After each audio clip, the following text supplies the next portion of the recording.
Hi everyone, this is Elizabeth from Stranger Go, and in this video we are going to take a look at people who dug up the dead. History is full of cases involving dead bodies being dug up out of the ground. Some of the accounts were worse than others, a few were truly heartbreaking, and once in a while there was a love story. Eliza Scalisi was a beautiful young lady in Naples, Italy, and it was only fitting that she was engaged to be married to a man who loved her dearly. In a cruel twist of fate, Miss Eliza became ill and passed away a few days before her wedding in 1907. Her lover and husband-to-be, Alessandro, was incredibly distraught over the loss of his true love. Shortly after his fiancée was buried, he went out in the middle of the night and dug her back up. He immediately embalmed her body in his home and dressed her in her bridal clothes. For days, Alessandro kept his beloved in his home until the neighbors became suspicious. One neighbor was brave enough to peek in through Alessandro's window, and there saw the lovesick man seated beside Eliza's corpse holding her hand. Harry Bran of St. Louis, Missouri, was in a world of trouble back in 1922. The police believed that he had stolen over $16,000 from a company he was connected to, and were ready to prove his crime. Of course, Bran was not ready to face his crime and did the next best thing. He attempted to fake his own death. One night, Bran went to the local cemetery and dug up the fresh body of Celestine Schneider, an 18-year-old. He then placed the body in his garage and lit his house on fire. He had hoped that the police would believe he was dead, but they were not so easily deceived. It was quickly discovered that there was a missing body at the local cemetery, and the police were back on the chase, and Mr. Bran was in even more trouble than he was before. In April 1886, little 4-year-old Artie Fraser went missing from his home in San Francisco. The community was distraught, and a search began for the little boy. His parents believed Artie was taken from them. A reward was offered for the boy's safe return, but no one came forward. Months went by, and no one heard a word about little Artie, or where he might be, until laborers began digging in the sand near his parents' home. There, within the sandbank, they found Artie's small body. They believed he was playing in the sand when the bank fell in on him. Grave robbing was always a problem in the early part of the 20th century. People would dig up the dead to sell their bodies to medical students, or to strip the bodies of their meat and make them into skeleton displays. However, it was sometimes what was buried with the body that became the target of interest. In 1916, two schoolboys were walking to school one morning when they saw fresh dirt turned up at a gravesite. Naturally, the boys went over to check out what had happened, and they discovered the partially decomposed body of a woman in a casket that had had the lid torn off. Mud and water surrounded the casket, and the body lay nude and exposed to the rainy weather. The body happened to be that of a wealthy woman in West Virginia. She had been buried in fine jewelry, and it was rumored that money had been sewn into her death gown. In 1871, two medical students thought it would be a great idea to dig up two dead bodies from the county house burial ground in Albany, New York. As the two young men were driving off with the bodies, they were captured by local police who took them before a judge. Unfortunately for the diligent police, the medical students were freed. Apparently, there were no laws on the books that prevented medical students from taking the unclaimed bodies of paupers and using them for dissection.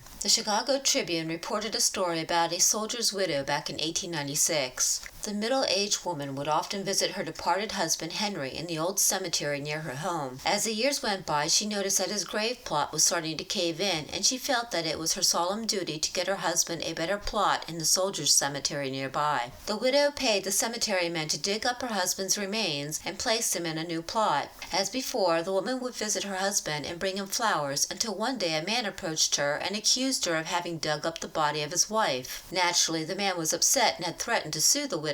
The widow, on the other hand, was upset that she had been placing flowers and flags on the wrong person's grave. After the two widows got to know each other, they fell in love and were married. In 1920, it was reported that a Long Island mother and her children were sitting in their kitchen during a severe thunderstorm. Lightning struck, a vivid light filled the room, and when it faded, two of Mom's young children were lifeless on the floor. The mother screamed at the sight, and the husband and a neighbor ran to her aid. In a frantic mess, the adults picked up the bodies of the children, went out into the storm, and buried their little bodies in the mud right up to their necks. It was an old superstitious belief that said if a person was struck by lightning, burying them in the ground would somehow remove the electric charge and bring them back to life. Tragically, the superstition did not work, and the two children were given a proper burial a few days later.